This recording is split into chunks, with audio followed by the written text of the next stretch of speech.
փողոցի առաջին նրբանցքի գույղու խցանման պատճառը հիմնականում եղել են բնակիչները, որտեղ մեր գյուղագործները մաքրելուց հետո տեղից հանել են, այսպես ասենք, շորիկ կդոր, չորօգտագործած շորիկ կդոր, որը հիմնական խցանման պատճառ է դարձել։ Եվ եթե տեղադրված լինեին ժամանակին, նախ ասեմ, որ այդ գույղին կառուցված է եղել բնակիչների միջոցներով, իրանք են կառուցել իրանց տան գույղին եւ ուղարկել մինչեւ Գյումրի Չայ գետակ, տեղում եղել եմ, ուսումնասիրել եմ,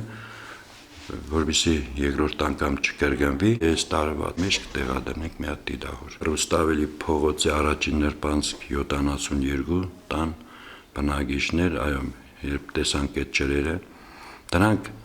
մեր քաղաքի արտեզյան ջրերն են, որից ինքը 100 տարի օգտվել է, չի ունեցել կենտրոնական համակարգից սնուցում։ Հիմա նոր ջրագիծը միջև իրենց տուն տարել ենք, կառուցել ենք, դեռ երկրորդ հարգի հատվածը, որ ինքը խողովակներ չուներ, խնդրեց, մենք էլ այսօր ուղարկել ենք խողովակները, կաշխատենք, որ հնարավորին չափ օգնենք, տանը հիվանդ երեխա կար, կօգնենք, որպեսզի այդ միացումները տան, անպայման ինքը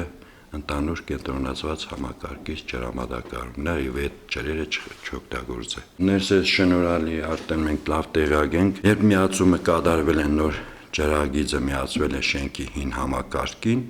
ճնշումը այնտեղ բարձր է եղել եւ քայքայված խողովակները շարքից դուրս են եկել եւ վտարը վնաս է տվել տվյալ բնակիչին։ Այսօր մենք ուղարկել ենք, քան որ ունենք բնակչության կողմից ասել են, որ դրսի կողմից կառուցեք ջրագիծ մոտ 30 գծամետր եւ յուրաքանչյուր տուն առանձին պետք է մենք ուղարկել ենք այդ համաձայնությունը վերցնենք, լուր ունենք, որ բոլորը համաձայն են, մեծամասնությունը համաձայն են։ Մենք կարող ենք վաղը սկսել այդ աշխատանքները։ Այսօր ես խոսել եմ, խոստացել եմ, որ այսօր անպայման Մանուշյան 18 շենքներ նույնպես այդ խիճը կլցնեն, որովհետեւ այդ փոսերը վերացնեն։